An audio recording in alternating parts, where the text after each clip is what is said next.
Hey everyone, What If Fan here, bringing you another exciting part of What If Transmigrated as a Kanto gym leader. You can find the fanfic title and the original author's name on my Patreon page. Make sure to check it out and show them some love. If you enjoy the video, don't forget to like, subscribe, and ring that notification bell so you never miss an upload. For the part 10 of the series What If Karmic Gacha system in Modern Family World, there are two versions. One is just the text-to-speech, regular, version, and the other is with the songs, alternative, version. Now I need to know which version should I use going forwards. As such, just like for everything else, I would like your opinion on whether I should continue with regular version or the alternative version. I have created a poll for this, so please vote in it and let me know which version we should use going forward. Also check out my Patreon channel for early releases of all the series, where you can find all the series released one day ahead of YouTube. Alright, let's jump into it. Chapter 251, Physical Powerhouse. Milotic, use tackle. The moment Wallace gave that decisive command, the entire battlefield fell silent. No one could imagine what kind of suffering Wallace had gone through to resort to having his beloved ace Milotic use tackle. Tackle, something every rookie trainer used when they first started, a move that was quickly abandoned as Pokemon grew stronger. But today, Hoenn's champion. The artist of water. The trainer who upheld honor and elegance in battle. The trainer who believed water illusions were the pinnacle of beauty. Was now, in front of a crowd, using tackle. Milotic let out a soft cry, its long, serpentine body flicking forward, glowing faintly with white light as it rushed toward Smeargle. A normal-type tackle. Ha! Steven, what are you doing? Lily could barely hold back her laughter, especially after seeing Wallace's determined and solemn expression. It was too much. But then, from the corner of her eye, she noticed something surprising. Steven was recording a video on his phone. Ha! Oh, well, this battle is just too iconic. It has to be recorded. Steven blinked, then coughed lightly, trying to look serious. This was a legendary moment, his best friend's finest hour. It had to be saved. Lily, Cynthia. I know what you're thinking, but I must do this. Steven adjusted his phone's angle. Steven. Cynthia fell into deep thought. Question mark. Send me a copy. Cynthia said seriously. Of course. Though I regret not recording from the very start. Steven sighed, deeply regretting his mistake. He should have recorded the whole battle. But then, his sharp eyes scanned the crowd until he spotted a girl with a camera recording everything. His eyes lit up as he immediately approached her. Excuse me. Oh, Steven. The girl turned around, her eyes lighting up when she saw Steven. May? Steven blinked. He actually recognized her. On the battlefield. Seeing Wallace actually make Milotic charge forward, Dylan's smirk grew even wider. This was hilarious, he was having the time of his life. Wallace, your determination is admirable, but a simple tackle won't cut it. Dylan teased. Dylan. Don't underestimate my Milotic. Wallace's beautiful face was dead serious. A mere Smeargle, let's see if it can withstand my Milotic's strength head-on. Wallace trusted his Milotic completely. Sure, most of its moves had been sealed, which meant it could only use tackle.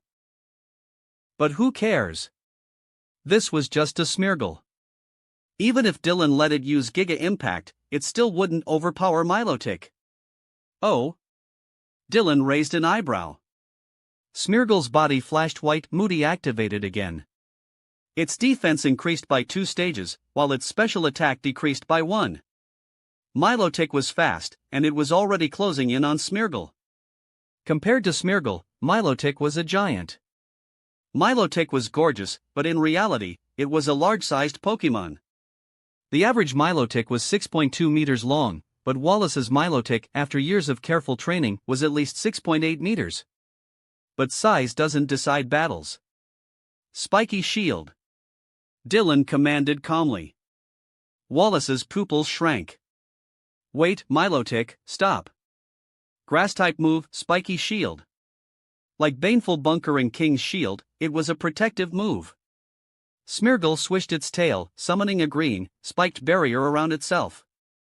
As Milotic crashed into the shield, sharp green thorns pierced into its body.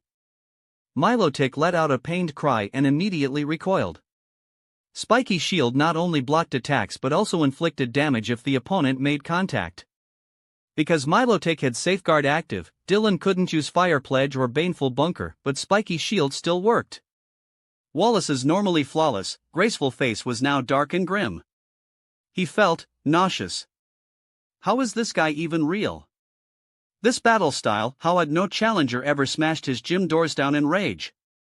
Wallace was now 100% convinced that the high ratings for the Lantern Gym were fake. Dylan was rich. If he wanted to, he could easily fake reviews. Otherwise, how could anyone survive this nonsense? Unless Kanto trainers were all masochists. And this was just Dylan's normal type team.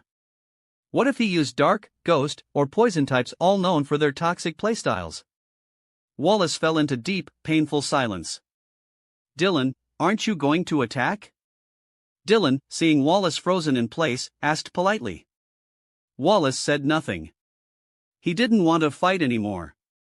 Dylan's battle tactics were insane. How was he supposed to win? Smeargle sealed all his attacks. Milotic couldn't even use Water Gun. Tackle was useless. And now, it was taking free damage from Spiky Shield. If battle rules allowed substitutes, Wallace would have begged Steven to take over. But as Hoen's champion, he couldn't just forfeit in front of a crowd, especially after talking so much at the start. Wallace's silence was deafening. Alright, I get it. Smeargle's low offensive stats make it hard to finish off your Pokemon. Dylan nodded in understanding. Maybe he had gone too far. But he was very satisfied with Smeargle's performance. Let me switch to a more direct fighter. Smeargle, never mind. Just parting shot. Dylan considered using Baton Pass, but that might ruin Wallace's experience even more. Smeargle waved its tail like a microphone, roasting Milotic with a non-stop barrage of insults. Milotic tilted its head in confusion. A mysterious energy spread outward. Milotic's attack and special attack dropped by one stage. Then, Smeargle glowed white and disappeared into its Pokeball. Wallace's eyes shone with newfound hope. That damn dog was finally gone. For the first time in this battle, Wallace's entire aura changed. Vitality. Confidence. Determination. Dylan is too kind. Steven sighed. Cynthia's eyelids twitched. She glanced at Steven. This man was sighing, because Wallace was no longer suffering? So he wanted to keep watching Wallace suffer? I wonder which Pokemon Dylan will use next. Cynthia was more curious about Dylan's next choice. If Dylan wanted a strong physical attacker in his normal type team. Slaking, let's go. Dylan threw out his second Pokeball. With a flash of light, a huge, powerful gorilla-like Pokemon landed heavily on the battlefield. It let out a yawn and stretched lazily. Slaking, Dylan's main physical powerhouse in his normal type team. Beep. Slaking, normal type, the lazy Pokemon, ability, truant moves, Hammer Arm, Mega Kick, Counter, Abyssal Thrust, Crush Claw, Sucker Punch, Thunder Punch. Description: although it is the laziest Pokemon in the world, it can unleash all of its accumulated energy at once, displaying astonishing power. Hearing Rotom's Pokédex entry, Cynthia and Steven were certain of one thing: the Slaking was incredibly strong. Dylan, I'll make sure to experience your Slaking's strength firsthand. Dylan smiled as he spoke. Slaking was the physical powerhouse of his normal type team. Slaking, huh? Wallace pondered for a moment. Slaking shouldn't have any tricky tactics, right? Return, Milotic. Wallace still recalled Milotic, knowing that Slaking, despite its truant ability, was an extremely formidable opponent. If truant wasn't active, a rampaging Slaking could overpower most Pokemon. Let's go, Gyarados. Wallace sent out Gyarados, testing Slaking's capabilities. The moment Gyarados appeared, fierce flames surged from its body. It was still burned. The burn seared through Garrido's, making it groan in pain. "Charge in!" Dylan commanded without hesitation. Upon hearing his trainer's command, Slaking's once lazy, drowsy expression sharpened instantly. With a wild, beast-like roar, it rushed forward on all fours, launching a ferocious charge at Garrido's. Its brutal, violent aura was overwhelming. Garrido's, fly. Wallace reacted immediately. He had chosen Garrido's because of its ability to fly. Garrido's flapped its fins, trying to ascend. Grab it! A deep growl erupted as Slaking's massive hand latched onto Garrido's tail, preventing it from taking off. Garrido's looked down right into Slaking's menacing grin. A grin that resembled a demon's. Garrido's. Water pulse. Wallace quickly ordered an attack. Garrido's turned its head, gathering blue energy in its mouth. Water pulse. Thunder punch. Slaking growled, its right fist crackling with electricity, and in the shocked eyes of the crowd, it lifted Garrido's into the air and slammed it into the battlefield. Boom! The entire arena trembled from the impact, showing just how much power Slaking had put into that slam. Garrido's let out a painful roar. Even though the attack wasn't a registered move, it still hurt a lot. ZZZZT. Crackling lightning surged around Slaking's massive fist, and with a vicious snarl, it swung down. Thunder punch. Boom. The electrified fist struck Garrido's body, causing it to convulse violently. Garrido's arched in pain, but within seconds, its body slumped to the ground, completely still. Garrido's is unable to battle. Slaking wins. Cynthia announced the result. Whoa! That was insane. It's mostly because Garrido's was burned, its full power wasn't unleashed. But honestly, even if it wasn't burned, I think Slaking still would have won. Wallace is completely outmatched. At this rate, there's no way Wallace can defeat this gym leader. See? I always said Steven is stronger than Wallace. Dylan is incredible. The crowd erupted into lively discussions. After defeating Garrido's, Slaking immediately flopped onto the ground, supporting its head with one arm, and let out a loud yawn. Its truant ability had activated. The terrifying battle-hardened beast from earlier vanished, leaving only a lazy gorilla lounging on the battlefield. But everyone understood. This seemingly harmless Slaking harbored a sleeping monster within. That Slaking is scary strong. A girl in the crowd, May, couldn't help but click her tongue in awe. Her father, Norman, was known as the strongest Slaking trainer in the world. May had seen Norman's Slaking fight before, but somehow, this Slaking felt different. This Slaking's ferocity in battle was overwhelming. Slaking's combat ability has always been top tier. In a direct fight, it's even stronger than pseudo-legendary Pokemon. Cynthia furrowed her brows. Slaking's strength was well known. Nobody denied how powerful Slaking was. However, its truant ability severely held it back, unless in double battles, where its ability could be swapped or removed. Very few trainers actually used Slaking in serious battles. After all, having to take a break every other turn was a major drawback. Wallace frowned deeply before sending out his fourth Pokemon. A strong, blue Pokemon landed before him. Hoenn's water-type starter, Swampert. Yes, Wallace had a Swampert in the Black and White 2 tournament. This isn't made up. Swampert. Hammer arm. Wallace immediately ordered. Swampert rushed forward, raising its massive arms before bringing them crashing down toward Slaking. Fighting-type hammer arm. Since Slaking was weak to fighting types, this attack was highly effective. Bam! Swampert's hammer arm slammed into Slaking's body, making it roar in pain. The damage was significant. One more hammer arm. Wallace pressed the advantage. Swampert lifted its arms again, preparing another attack. Grab it! At that moment, a giant hand shot out, clamping onto Swampert's ankle. Swampert winced. The grip was too tight. Looking down, Swampert saw Slaking's menacing grin. Did you enjoy that hit? Swampert. Wallace's expression hardened. Swampert's fists glowed white. Another hammer arm. But before it could attack, Slaking roared, twisting its monstrous strength to hurl Swampert into the ground. Boom! Swampert groaned in pain, the battlefield cracked beneath it. Slaking was too strong. The crowd shivered. Slaking's ferocity was downright terrifying. Swampert! Use earth power! Wallace quickly called out. Swampert gritted its teeth, summoning golden energy as the ground beneath them began to glow. Seed bomb! Slaking ignored the attack, grabbing Swampert and hurling it again left, right, then straight into the air. Hulk smash! Boom! Earth power detonated, sending tremors through the battlefield. Slaking roared in pain. But it powered through. A green glow gathered in its mouth. And then, a massive seed bomb blasted straight into Swampert's face.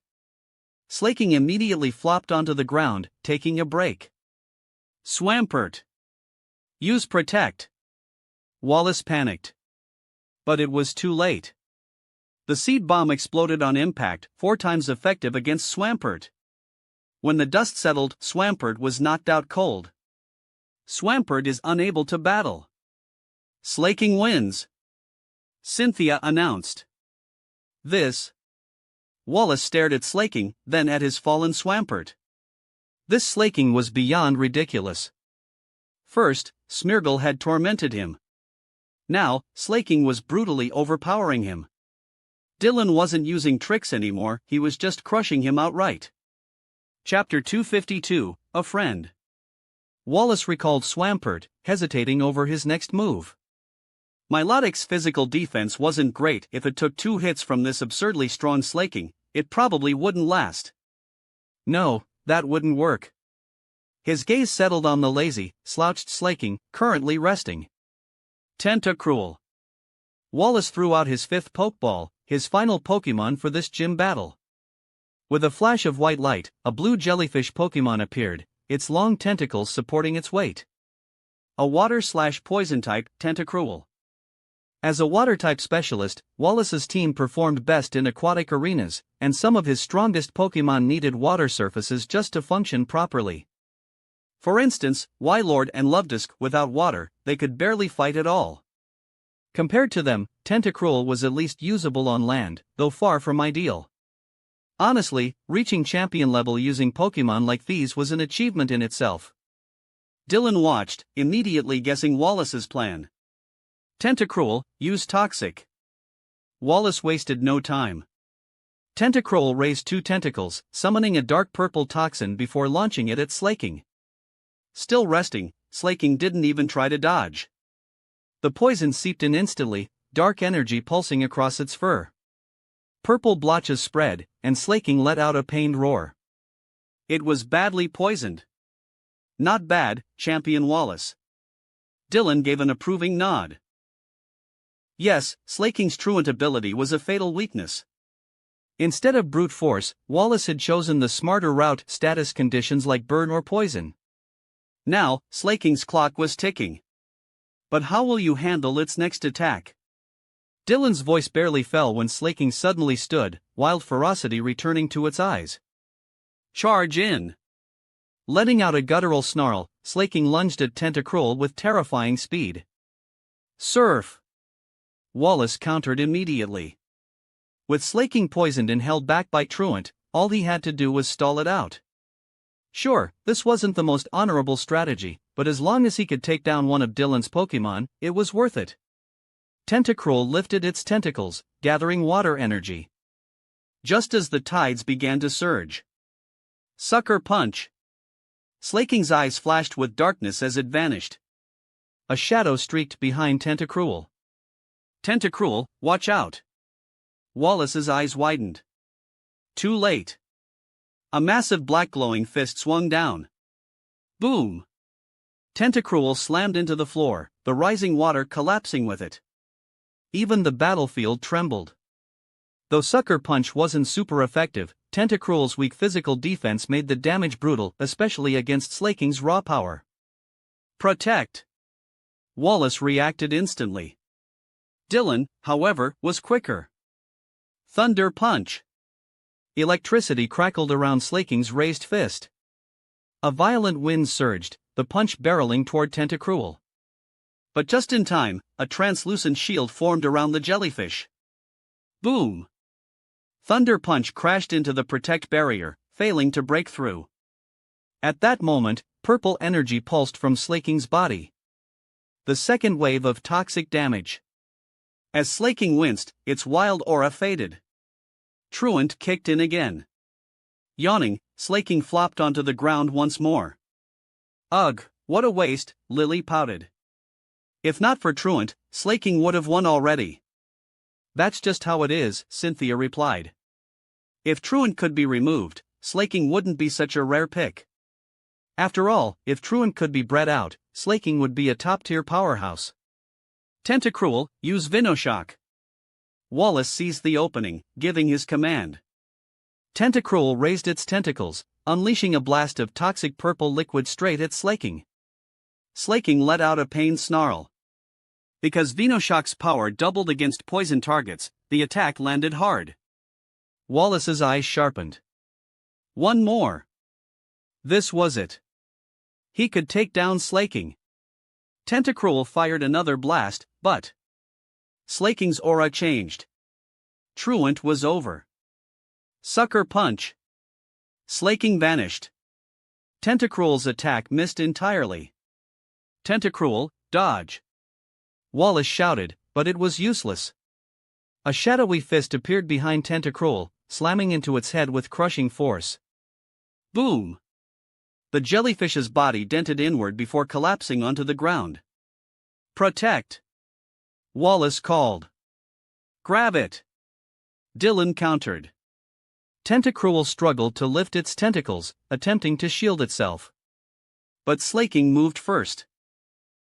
Thick, powerful arms gripped several tentacles, squeezing tightly. Then, boom! Boom! Boom! Boom! Slaking smashed Tentacruel against the ground, again and again. The brutality of the scene left spectators in shock. Just then, a deep purple glow flared. The third wave of toxic damage. Slaking gritted its teeth, visibly wincing from the pain. But it didn't let go. With one final, devastating throw, Tentacruel was sent flying. When the dust settled, Tentacruel lay motionless. It had been beaten unconscious just by being slammed around. Tentacruel is unable to battle. Slaking wins. Cynthia's voice rang through the battlefield. The crowd fell into stunned silence. Everyone stared at Slaking, breathing heavily like a war-hardened beast, their eyes filled with awe. That was the third one. Slaking had defeated 3 of Wallace's champion-level Pokémon back-to-back. This is insane. I think I'm in love with Gym Leader Dylan. Oh my god, I want a Slaking now. You say that, but trust me, if you actually train one, you'll lose your mind. Honestly, if not for Truant, I feel like this Slaking could sweep Wallace's entire team. When is Wallace stepping down? I think Dylan would make a great champion for Hoenn. The crowd buzzed with discussions. This wasn't just any battle, it was against the champion of Hoenn, yet Wallace had already lost 3 Pokémon in a row. Milotic. Wallace's usually flawless face was now filled with tension as he sent out his ace once again. He never imagined that battling a normal-type team would push him this far. Sweat dripped down his forehead. At this point, he wasn't even thinking about winning. He just wanted to take down that Slaking and maybe defeat one more Pokémon if he was lucky. Milotic landed gracefully, its elegant tail flicking through the air. Milotic, use Hydro Pump. Wallace ordered immediately. A brilliant column of water blasted forward, striking Slaking dead on. The sheer force sent water droplets spraying in every direction. As the mist cleared, Slaking struggled to lift itself, but its body gave out, collapsing back onto the ground. Fainted. Slaking is unable to battle. Milotic wins. Cynthia announced. Ha! In perfect sync, Wallace and half the spectators let out a collective sigh of relief. Finally. Wallace felt like a weight had been lifted. If he had let himself get swept by a single Slaking, who the hell would believe it? Impressive, Champion Wallace. You actually managed to defeat my slaking. Dylan smiled as he recalled slaking. Wallace. Was that a compliment or an insult? He wasn't sure, but either way, he didn't want it. He was the champion of Hoenn, damn it. Well then, let's see how you handle this. Dylan tossed out his next pokeball. Wallace's expression turned serious. He had learned his lesson, none of Dylan's Pokemon were simple. Eevee, let's battle. With a flick of his wrist, Dylan released his third Pokemon. Buoy. A small, fluffy Eevee landed gracefully in front of Dylan, its big round eyes brimming with determination. Eevee? Wallace frowned slightly, analyzing it. It looked no different from a regular Eevee. Except Dylan had put a baseball cap on it. A cap-wearing Eevee? It doesn't seem all that special, Wallace muttered to himself. He had seen plenty of Eevee before, while its evolved forms were powerful, Eevee itself was nothing remarkable. It was cute, sure, but battles weren't won on appearance. Milotic, Hydro Pump. Wallace decided to test the waters. Milotic's mouth glowed blue, charging up another massive jet of water before firing it straight at Eevee. Quick attack. Dylan's voice was calm. Eevee's small body blurred, white streaks of light appearing behind it as it dodged the attack with ease, closing in on Milotic in an instant. The Hydro Pump veered off course, blasting past Eevee. Eevee, Bullet Seed. Eevee let out a sharp cry, green energy gathering around it. Suddenly, a vine sprouted from the ground, launching multiple glowing green seeds toward Milotic. A grass-type move? Wallace's eyes widened in shock. What the hell? The seeds hit their mark, each one exploding on impact. Milotic cried out in pain, the grass-type attack dealing heavy super-effective damage. As the dust settled, thin green vines wrapped around Milotic's body, burrowing into its skin. Parasitic roots. Leech Seed? Wallace was stunned. That move wasn't part of Bullet Seed, how did this work? The vines began siphoning Milotic's energy, green light floating toward Eevee, restoring its health. Milotic, use Recover. Wallace forced himself to focus. Leech Seed was annoying, but it could be removed later. For now, he just had to restore Milotic's HP. Milotic let out a soft, melodic cry, its body glowing with a healing light. Zippy zap. Wallace's brain short-circuited. What? Eevee leapt into the air, its body crackling with golden electricity before shooting a lightning bolt straight at Milotic. Boom! The electric attack exploded on contact, forcing another agonized cry from Milotic. Wallace felt his soul leave his body. An electric move too? Milotic wasn't heavily damaged, thanks to its high special defense, but as the sparks danced along its scales, its body suddenly froze. Paralyzed. Wallace's eye twitched violently. Of course. Of course it had a high paralysis rate. He stood there, completely silent. At first, he had assumed that Dylan's Smeargle was just a one-time gimmick. Smeargle could copy any move, so it made sense that its moveset was ridiculous. But this Eevee? What the hell was up with this Eevee? Wallace had never seen these moves in his life. Where the hell did Dylan get this thing? Dylan! Wallace took a deep breath, forcing himself to speak. Where did you get this Eevee? Oh, this? Dylan smiled innocently. A friend gave it to me. Chapter 253, Retire. A friend gave it to me. Hearing Dylan's response, Wallace pondered for a moment. Does your friend have any other Eevee? Wallace was quite interested in this uniquely special Eevee, he wanted one too. Professor Oak only had this one special Eevee. If Mr. Wallace is interested, I can help you ask. Dylan was very polite. Professor Oak, huh? Then never mind. Wallace nodded. No wonder it was so special, it came from Professor Oak. Rotom, could you analyze it for me? Cynthia looked at the energetic partner Eevee, curious about the moves it had just used. Of course, Roto. Rotom Pokédex liked polite people. Deep Partner EV, Normal Type, Evolution Pokemon. Ability, Adaptability. Moves, Vivi Volley, Bouncy Bubble, Buzzy Buzz, Sizzly Slide, Blitzy Glow, Batty Bad, Sappy Seed, Freezy Frost, Sparkly Swirl. Description: due to its unstable genes, it has a wide variety of possible evolutions, but its population is extremely rare. Ha! Even though Cynthia and Steven had prepared themselves mentally, they were still shocked by the analysis. What were those moves? Did EV actually have so many hidden exclusive techniques? Dylan, this is incredible. Steven was stunned. He had quickly counted. The partner EV had a total of 9 unique moves. 9. Have you ever seen a Pokemon with 9 exclusive techniques?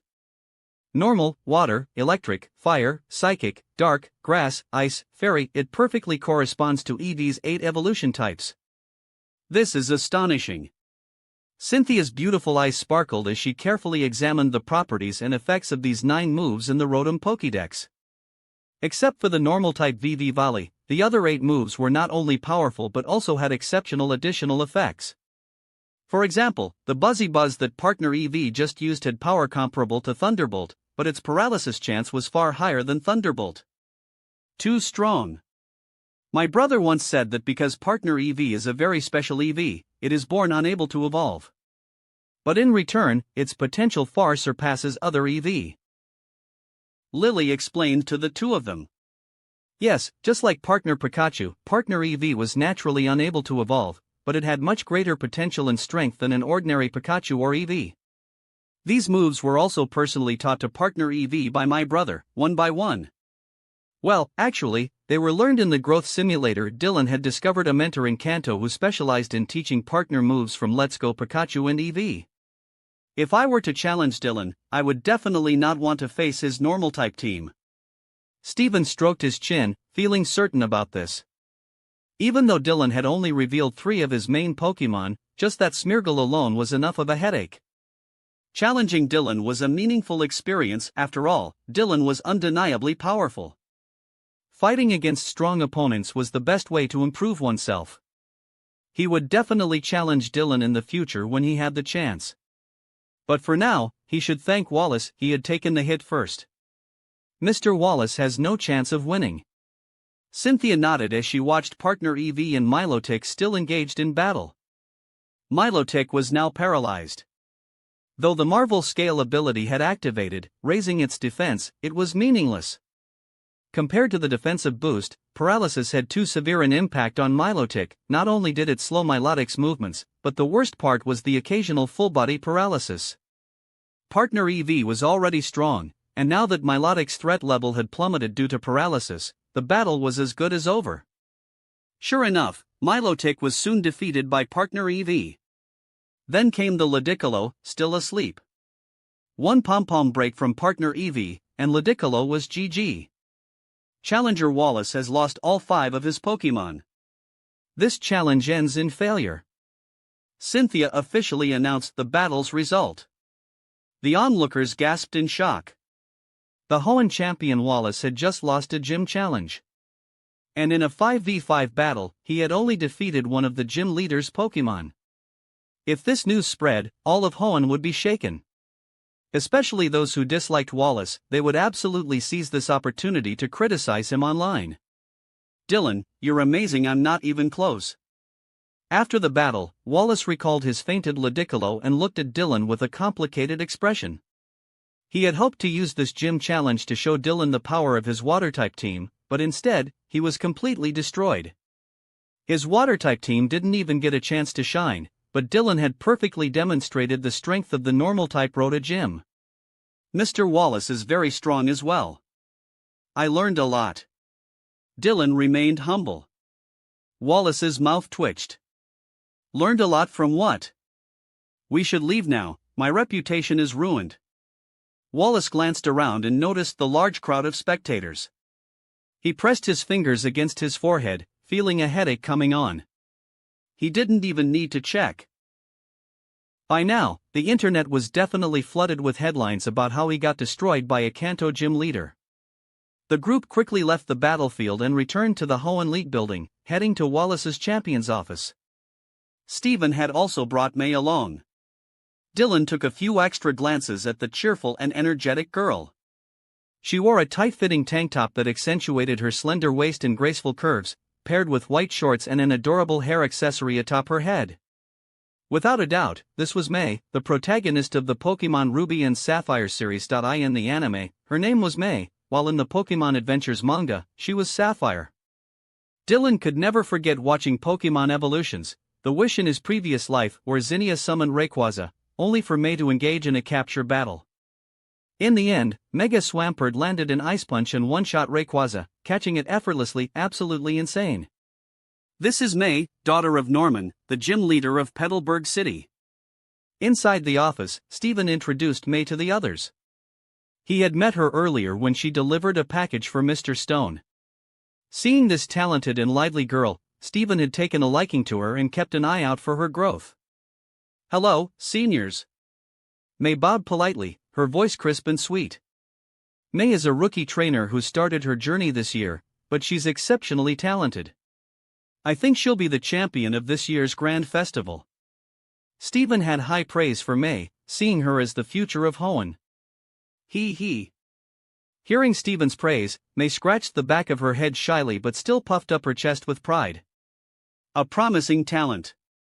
Dylan agreed. May's potential was undeniable. I knew it. I'm trending. Wallace checked his phone and, sure enough, saw himself on the hot searches. Damn. In just half an hour, several articles had dominated the Hoenn League's trending news. In the comments, Wallace's haters and fans were fighting, while bystanders were watching the drama unfold. There was no doubt about it, Wallace had gone viral. We should have picked a more private location for the battle, Dylan said, feeling a little awkward.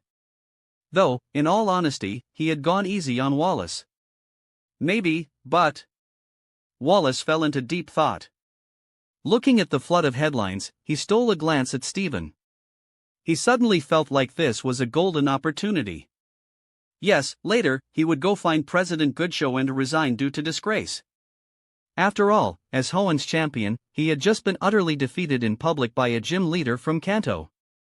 That was basically an embarrassment to the entire Hoenn region. How could he continue being champion after such a disaster? Perfect. Wallace's mood instantly brightened. As for losing to Dylan so badly? He didn't even care. Who was Dylan, after all? That was the guy who could go head-to-head with Primal Groudon and Primal Kyogre. Losing to him was completely reasonable. Surely, everyone would understand eventually. Oh, right, Mr. Wallace, please accept this. Dylan suddenly remembered something and handed Wallace an ornate box. What's this? Wallace asked curiously, taking the box and opening it. Inside was a green badge, set with a finely crafted gray-white gemstone representing the normal type symbol. It was the Rota badge. So pretty. May peeked over, eyes sparkling as she caught sight of the badge. A normal type Rota badge. You wouldn't refuse, would you, Mr. Wallace? Dylan smiled. Wallace may have lost pretty badly, but honestly, it wasn't his fault. Aside from slaking, both Smeargle and partner Eevee were absolute nightmares for first-time opponents. With so many unpredictable, overwhelmingly strong moves, even an experienced trainer would have no idea how to counter them. Oh, it really is the Rota badge. So elegant. Dylan, I love it. Wallace had no intention of refusing. He held up the exquisite badge, eyes shining. He had already done his research on Dylan and the Rota Gym. This badge was extremely valuable. The real reason he had challenged Dylan? He wanted one of these badges. Ahem. Though the outcome wasn't exactly what he had expected, he still got the badge in the end. Besides, it wasn't like he begged Dylan for it, Dylan gave it to him willingly. So, no shame in accepting it, right? Not to mention, after this battle, his reputation was in tatters. Getting this badge at least helped heal his wounded pride a little. Tisk, it suits me perfectly. What do you all think? Doesn't it look amazing? Wallace pinned the Rota badge to the left side of his chest, the shimmering gemstone gleaming brightly. This is a Rota badge that I worked very hard to earn. He turned to Stephen and the others with a proud expression. Worked hard? You got completely destroyed. Stephen nearly facepalmed, his mind screaming in protest. The badge is beautiful. No wonder it's worth over 10 million poke dollars each. Despite his inner complaints, Stephen still complimented the badge's craftsmanship. As the heir to Devon Corporation, he wasn't exactly lacking in money. 10 million wasn't a huge deal to him. But the significance of the Rota badge was different. This was a badge personally awarded by Dylan. Wait, 10 million? May was shocked. Cynthia also looked surprised. She knew that Dylan's Rota badges were extremely rare and that he had only given out a few. But this expensive? Cynthia came from a well-off family. Her grandmother was the head of the Celestic Town Historical Research Institute and a Pokemon professor. She had never struggled financially, but spending 10 million poke dollars on a single badge? That was just ridiculous. That's right. Each of Dylan's Rota badges costs over 10 million. And apparently, the most exclusive legendary Rota badge is worth 20 to 30 million. Wallace grinned. May sucked in a breath. Holy crap. Come to think of it, Dylan, what's your family background? Stephen asked, curious. Dylan was way too rich. Not to mention, shockingly generous. The Sylph Company's largest shareholder is my father, Dylan answered with a humble smile. Ah. That explains it. Stephen and the others instantly understood. Wallace, meanwhile, sighed. Another filthy rich second-generation heir. Dylan, can I challenge you too? May suddenly asked, voice bright and eager. She had already collected all 8 Hoenn Gym badges and was preparing to enter the Grand Festival. That's why she was currently in Slateport. She had been training in the area. Of course you can. Dylan smiled. Just then, the office door swung open. Wallace. President Goodshow stormed in, his eyes locked onto Wallace. President? Wallace, the public is in an uproar. Goodshow looked exasperated. He had just received reports of Wallace's battle with Dylan. He understood that Wallace wasn't strong enough to beat Dylan. After all, he was well aware of Dylan's ridiculous strength. But the problem was, Wallace had been utterly crushed in public. As Hoenn's champion, he had been annihilated by a normal-type team. Now, the situation was spiraling out of control. Wallace's position as champion had always been controversial. He had never officially defeated Stephen to claim the title. Many people in Hoenn had never truly accepted him. And now, this scandal had exploded. The Hoenn League forums were in chaos. No need to panic, President. Wallace elegantly lifted his teacup, taking a slow sip. His voice was calm, steady, and graceful. You have a solution? Goodshow and the others leaned in, intrigued. Right now, Wallace's reputation was tanking hard. As Hoenn's champion, he was supposed to represent the league's strength. His humiliating defeat had put the entire region in a bad light. It's quite simple. Wallace's handsome, porcelain-like face curled into a charming smile. Then, his eyes landed on his dear friend. Stephen's heart sank, a bad feeling creeping up his spine. This bastard is going to throw me under the bus. Just have Stephen return as champion, Wallace said, beaming. Stephen's vision went black. He had just suffered through the grief of his father's passing, and now Wallace, this heartless bastard, wanted to rob him of his freedom. Son of a... Goodshow's eyes lit up. This was a great idea. And then... Dylan. You're a legend. You just forced Hoenn's champion into retirement. Chapter 254, I want them all. Dylan, you're insane. Did you really just make the Hoenn champion retire? Back at the hotel, Leaf gave Dylan a huge thumbs up. Dylan's face darkened. What the hell do you mean I made him retire? Get out of here with that nonsense. Wallace is probably laughing in his sleep tonight. Dylan rolled his eyes. Sure enough, the Hoenn League had issued an official announcement that afternoon. This afternoon, Mr. Wallace, upon deep self-reflection, has decided he needs further training to improve himself. Therefore, he has chosen to pass the title of Hoenn Champion back to Mr. Stephen Stone. We sincerely thank Mr. Wallace for his 3 years of dedicated service to the Hoenn League. The official champion succession ceremony will be held tomorrow. You had to admit, the Hoenn League moved insanely fast. Not that they were throwing Wallace under the bus or anything. As far as the league was concerned, Wallace had been a responsible and dedicated champion, and they had been quite satisfied with him. Honestly, both Wallace and Stephen had been excellent champions, even if their personal interests lay elsewhere, Wallace with contests and Stephen with digging up rare stones. But the public backlash from Wallace's battle with Dylan was just too much. Every region's citizens take great pride in their league and their champion. And Wallace's brutal defeat wasn't just about losing, people could have understood if he had simply lost. After all, he was a water-type specialist, and the battle wasn't fought on a water-friendly field. But the real problem was how badly he lost. A 5v5 battle, and he only managed to defeat one of Dylan's Pokémon. The other two were still in excellent condition. That was just embarrassing. Still, when Dylan recalled Wallace's beaming, overjoyed face after the match, he could tell there wasn't a hint of regret in his retirement. If anything, Wallace probably wanted to throw a party to celebrate his newfound freedom. Stephen, on the other hand. That forced, bitter smile he wore at the time? Absolutely priceless. Honestly, these two were such a pair of best friends. Leaf tilted her head in confusion. Whatever. Not her problem. Come here, Lily. I bought a ton of clothes for you today. Let's take a look. Huh? Oh. Sure. Leaf pulled Lily over excitedly. She had gone on a shopping spree today, with Dylan footing the bill, of course.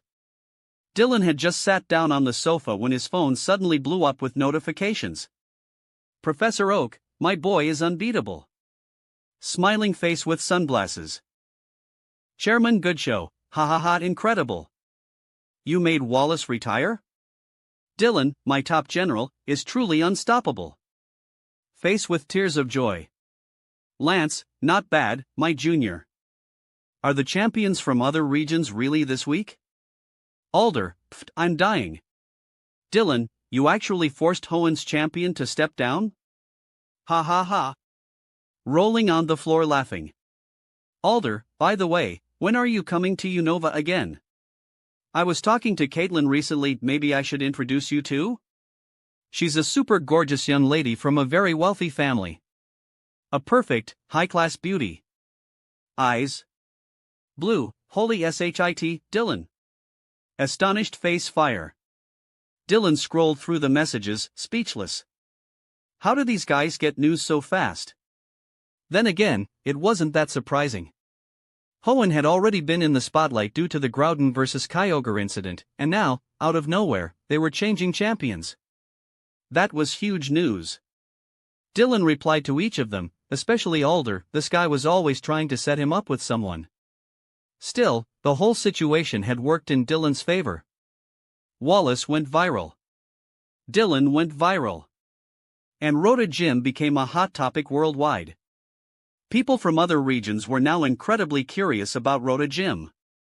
After all, Wallace had been Hoenn's champion, getting nearly swept by someone was a big deal.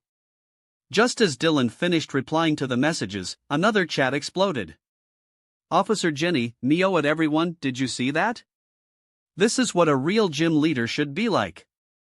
Who said gym leaders are weaker than champions? Dylan just crushed the Hoenn champion. She also attached a battle video of Dylan versus Wallace.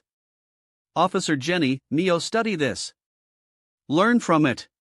If you all were even half as good as Dylan, I wouldn't have to babysit you all the time. Face with steam from nose. Cerulean Jim Viol, I can't learn that. Pleading face. Cinnabar Jim Blaine, holy crap, this kid is insane. Cerulean Jim Lily, sorry, I'm useless, loudly crying face. Pewter Jim Bruno, how the hell am I supposed to learn from this? Celadone Jim Erica, Dylan will always be my idol. Smiling face with hard ice fire. Viridian Jim Giovanni, heh. Impressive as always. At Dylan, when are you coming back to Kanto? We should have a proper meeting. Saffron Jim Sabrina, confused emoji.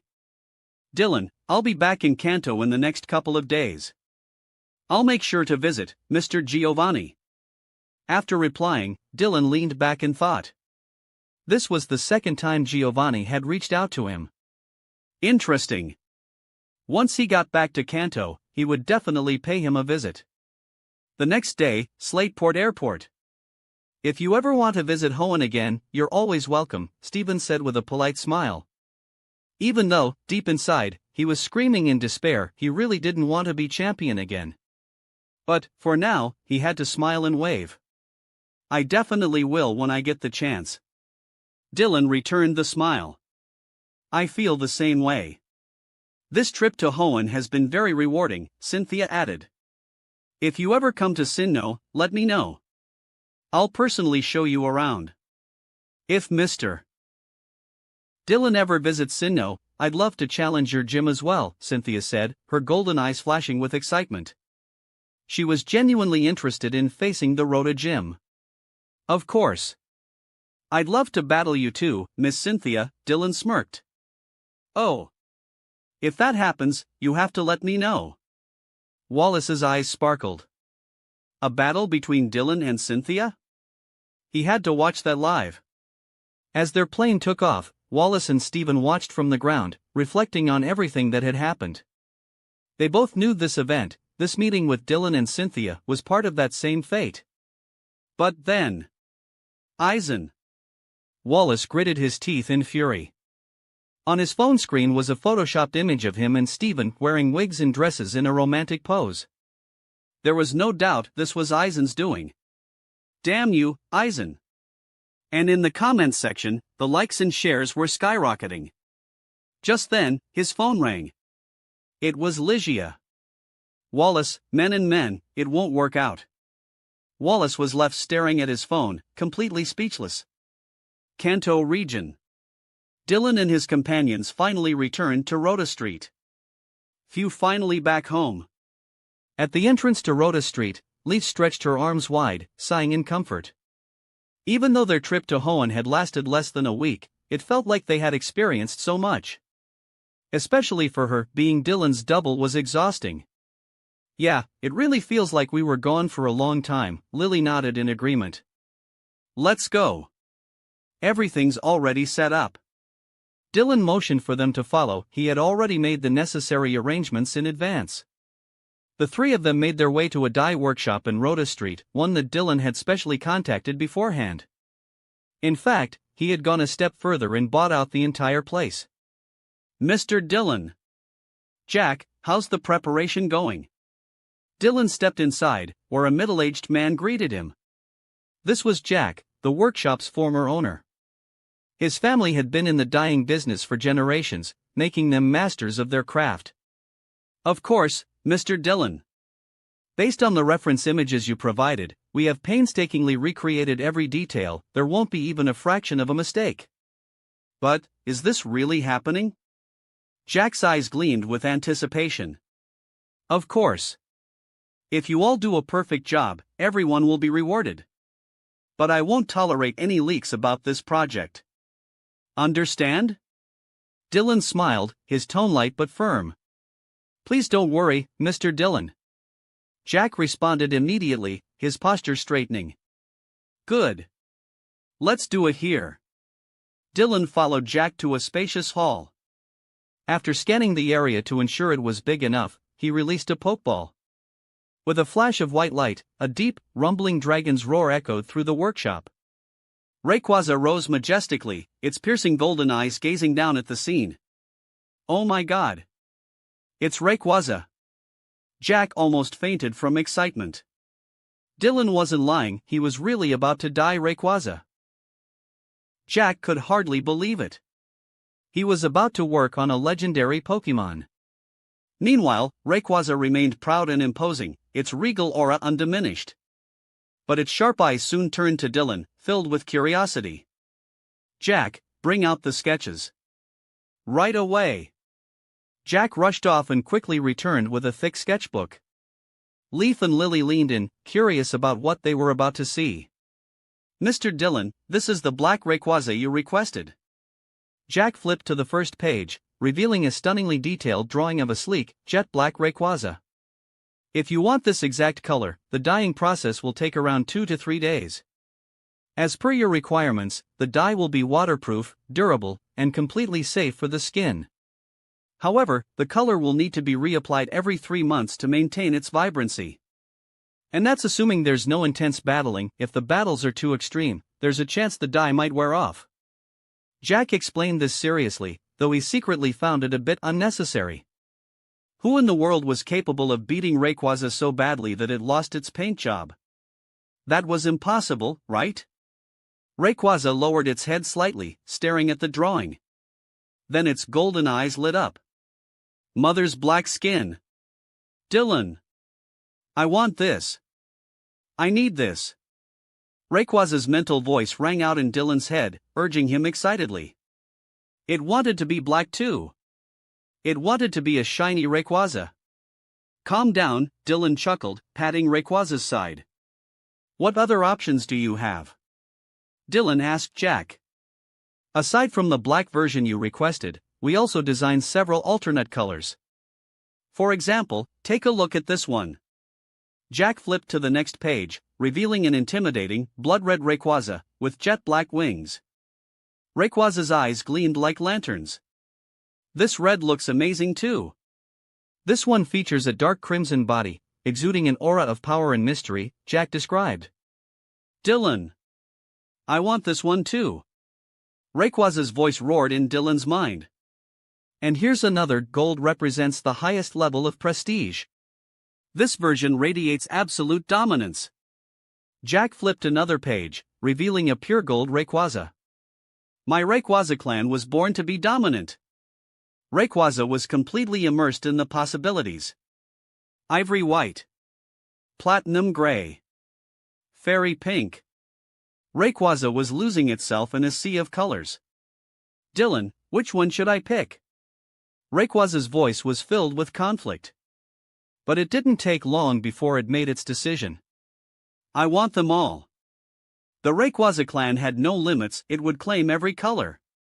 Chapter 255, I'm here to challenge you. "What do you mean, I want them all?" Dylan's eye twitched. "The hell do you mean, all of them? You trying to get a rainbow-colored black or something?" "Let's start with black first." "We can switch colors later," Dylan decided after a moment. Riding a black Rayquaza was something he had always wanted to do. Even if he couldn't ride the real thing yet, at least he could get a painted version to enjoy for now. Besides, in Dylan's mind, he was bound to capture a Rayquaza sooner or later anyway. "Got it." Jack nodded. "Rayquaza, stay here and work with them." Rayquaza was huge, and giving it a full-body color treatment was no small project. Even at full speed, Jack's team would need 2 to 3 days to complete the process. Dylan had demanded perfection, after all. "Go ahead, heir of the sky." Rayquaza was beyond excited to begin. Leaving the dye workshop behind, Dylan returned to Rhoda Gym. I'm so exhausted. I need to rest for a bit." Leaf stretched her shoulders as she headed toward her room. She had already picked a room in Rhoda Gym, since she was practically an employee at this point. "Oh, right, Dylan. If someone comes looking for me in the next few days, can you take care of them?" She suddenly turned back. "A friend of yours?" Dylan asked, raising an eyebrow. "A little brother, actually. He escaped from the same organization as me. I finally got back in touch with him yesterday and told him to come to Rhoda Gym." Leaf yawned cutely. "His name is Silver. He looks scary and cold, but he's a good kid." She suddenly became serious. "He's a year younger than me." Dylan, if possible, I'd like you to take him as your student. My apprentices don't have it easy, Dylan joked. Not just anyone could become his apprentice. But truthfully, he was only teasing Leaf. Silver's potential was undeniable. The Pokemon Adventures protagonists Red, Green, Blue, Yellow, Gold, Silver, and Crystal were all legendary figures in their own right. I know. But Silver is really talented, way more than me. Leaf's bright blue eyes sparkled with confidence in her younger brother. Got it. I'll see what he's capable of, Dylan nodded. An unexpected bonus, huh? Leaf and Lily both went to rest. After traveling by plane for so long, it was only natural to feel exhausted. Dylan, however, headed to the backyard. As soon as he stepped outside, he spotted Yellow playing with a Pikachu. Oh. You're back, Gym Leader Dylan. Yellow's golden eyes lit up as she ran over excitedly, hugging Pikachu in her arms. Yellow, how've you been? Dylan ruffled the little girl's soft cheeks with a smile. Her eyes were so pure and innocent, looking at her made him feel strangely at peace. Dylan loved kids like Yellow. Yeah. Yellow was his true successor. Celine? She had gone rogue. Dylan was 100% certain that Celine calling everyone boss or old man had absolutely nothing to do with him. He was a bright, sunny gym leader. Certified by the league and his fans. It was even written in bold letters on the official site. I'm doing great. Celine took me out for a trip. Oh, and look, gym leader Dylan, this Pikachu followed me from Viridian Forest. Yellow's smile was as pure as a sunbeam as she proudly held up the electric mouse. Pika? Pikachu blinked its big eyes, staring at Dylan with curiosity. Very cute. So, does this little one want to stay with you? Dylan gently rubbed Pikachu's chin. Yellow had even attached a small flower to Pikachu's left ear, making it look even cuter. I think so. It really likes me, and I really like it too. Yellow looked down at Pikachu with a shy smile, her eyes filled with warmth. Pikachu. Pikachu rubbed its cheek against Yellow's, showing its affection. Good. That's your bond forming. Dylan smiled. With her Viridian powers, Yellow naturally attracted Pokemon. This Pikachu choosing to follow her was a perfect example of that connection. As your teacher, I still haven't officially given you a Pokemon. Speaking of which, you seem to get along well with that Screamtail, don't you? Dylan pondered. When he took on Celine as an apprentice, he had given her a Litten. He couldn't treat Yellow unfairly. Yellow often helped take care of the Pokemon in the backyard. Dylan actually had a lot of Pokemon, some that he wasn't actively training. Lily and Yellow would often assist in looking after them. If he remembered correctly, Yellow had a particularly strong bond with a Screamtail. That Screamtail had great potential, and since it was still young, its strength wasn't too overwhelming. More importantly, Yellow's pure heart made her the perfect match for it. Eh? Yellow blinked in surprise. I'm entrusting that Pokemon to you.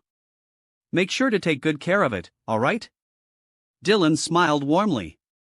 But, Gym Leader Dylan, I'm not even a trainer yet. Yellow looked happy, but also a bit hesitant. Doesn't matter. Look at Celine, she wasn't a trainer when I gave her Litten, but that didn't stop her from running around challenging people every day. Dylan waved it off. Sure, the official league rules said you had to be 16 years old to get a trainer license and start a journey. But in reality, plenty of kids owned Pokemon before that. This was called getting a head start. Look at Paldea, their Elite Four had a 9-year-old. In Pokemon Scarlet and Violet, the Indigo Disc, it was revealed that Poppy was already 9 years old. Despite being an Elite Four member, she still wanted to enroll in Blueberry Academy the following year. That was wild. A 9-year-old Elite Four member. Poppy was the definition of age doesn't matter. Some people spend a lifetime training Pokemon and never reach Elite status. Meanwhile, some kids hadn't even started their journey and were already destroying the competition. Dylan hoped his apprentices would get that same head start. After all, his goal was for Yellow to become one of Kanto's Elite Four. If she could start early, that would be ideal. Thank you, Gym Leader Dylan. Yellow's bright, innocent smile was heartwarming. Do your best, Yellow. I know you won't lose to Blue. Dylan ruffled her golden hair with a grin. Leaving Rhoda Gym, Yellow was bound to draw attention. With Rhoda Gym's fame skyrocketing, and Celine being the first apprentice to leave, low profile wasn't an option. By the time Yellow set off on her journey, people would definitely compare her to Celine. But Dylan had a feeling. Yellow wouldn't care one bit. I won't embarrass you, Gym Leader Dylan. Yellow tightened her grip on the Pikachu in her arms, her small face filled with determination. Good. That's the spirit. I believe in you. Dylan patted Yellow's shoulder, pleased with his student's resolve. Afterward, he released all his Pokémon and walked over to the small pond in the backyard. Keep growing strong, okay? Dylan spoke gently, looking down at the fish Pokémon floating lifelessly in the water. The fish tilted its head slightly, staring blankly at Dylan, as if it wasn't sure what was happening. Its fins were gray, and its body was a dull lavender color. Its eyes were completely lifeless, and it had a pair of pink lips. Yeah, this thing was ugly as hell. It was a Phoeba, one of Wallace's Milotic's offspring. But what Dylan hadn't expected was that this Phoeba was shiny. That's right, this was a shiny Phoeba. And yet, Wallace had handed it over to Dylan without hesitation. Man! Wallace was actually a great guy. As thanks, Dylan had gifted Wallace a Iron Bundle, a Paradox Pokémon from the future that was both powerful and extremely rare. A fair trade for Wallace's trust. Beep, scanning. Phoeba, Water type, Fish Pokémon ability, Swift swim moves, Splash, Tackle, Haze, Egg move. Description: due to its naturally ragged fins and unappealing appearance, no one ever pays attention to it. It can survive in both the ocean and freshwater lakes. Once the shiny Phoeba evolved into a shiny Milotic, though, it would be absolutely gorgeous. Dylan's water-type team was already forming in his mind. Rain teams are a must, and then. If he was going to build a water team, then having rain support was essential. There were only 3 Pokémon with the Drizzle ability, Politoed, Pelipper, and Kyogre. Politoed and Pelipper were both solid choices, so he'd definitely need them. Swampert is a must, and I'll also need a Palafin. Swampert was one of Dylan's favorite Pokémon, so of course, he had to train one. It would also serve as his team's Mega Evolution user. Dylan already had a few strong water types on hand: Toxapex, Iron Bundle, and Wave Crash. But those were already too powerful to use against rookie challengers. Too many good choices. Dylan sighed. There were so many amazing water types, making it hard to decide. But he wasn't in a rush. Meanwhile, news spread quickly: Rhoda Gym had officially reopened, and within a day, the announcement had spread all across Kanto. The moment Dylan resumed accepting challenges, a flood of trainers arrived at his doorstep. By the second day, the number of challengers was insane, with 30% of them coming from outside Kanto. And then, 3 days later, Dylan finally got his shiny Rayquaza. He had to admit, Jack and his team had done a flawless job. This artificial shiny Rayquaza was so perfectly painted that it was indistinguishable from the real thing. Even its scales reflected light just like an actual shiny Rayquaza. Rayquaza was thrilled with its new look. It couldn't stop admiring itself in the clear pond, turning left and right, checking every angle. 5 days passed in the blink of an eye. During this time, Leaf had already left, and her little brother, Silver, had never shown up. According to Leaf, Silver was shy and probably just too nervous to visit. And now, it was time for Dylan's day off. Dylan and Lily left Rhoda Street and headed for Viridian City. Viridian wasn't far from Rhoda, and with Rayquaza as a ride, they got there in no time. But one thing was clear. Yeah, White Dragon was still the more comfortable ride. Viridian Gym. Brother, are you going to meet Giovanni? Lily asked curiously as she looked at the majestic Viridian Gym in front of them. Yeah. We already made an appointment. Dylan's golden eyes flickered as he gazed at Viridian Jim. Then, he took a step forward, leading Lily toward the entrance. Giovanni. I'm here to challenge you. That wraps up this part of What If Transmigrated as a Kanto gym leader. Thanks so much for listening. As always, new parts drop every 4 days, so be sure to stay tuned. For the part 10 of the series What If Karmic Gacha System in Modern Family World, there are 2 versions. One is just the text-to-speech, regular, version, and the other is with the songs, alternative, version. Now I need to know which version should I use going forwards. As such, just like for everything else, I would like your opinion on whether I should continue with regular version or the alternative version. I have created a poll for this, so please vote in it and let me know which version we should use going forward. Also check out my Patreon channel for early releases of all the series, where you can find all the series released one day ahead of YouTube. If you enjoyed the video, don't forget to like, subscribe, share it with your friends, and please consider supporting the original author as well. See you in the next one.